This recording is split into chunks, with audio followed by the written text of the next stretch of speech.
के साइंसदानों का कारनामा, कम पानी पर ज्यादा पैदावार वाली 22 नई इजनास तैयार। सिंध के ज़रई साइंसदानों ने ज्यादा पैदावार और कम पानी पर काश्त होने वाली मजीद 22 नई ज़रई इजनास तैयार कर ली हैं। वजीर ज़राअत सिंध सरदार मोहम्मद बख्श खान महर के ज़ेर सदारत सूबाई सीड काउंसिल का इजलास मुनक्किद हुआ, जिसमें कंपनी ने ज्यादा पैदावार देने और कम पानी पर काश्त होने वाली कॉटन, मकई, सरसों, चावल, दाल और आम समेत 22 नई ज़रई अजनास की काश्त के लिए मुत्तफ़िका तौर पर मंजूरी दे दी है।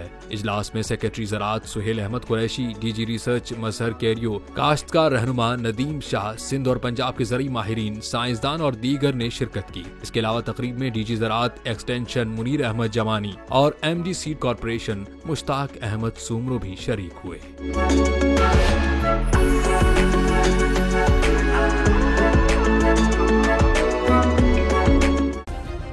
सब्सक्राइब करें और बेल दबाएं ताकि कोई खबर रह न जाए।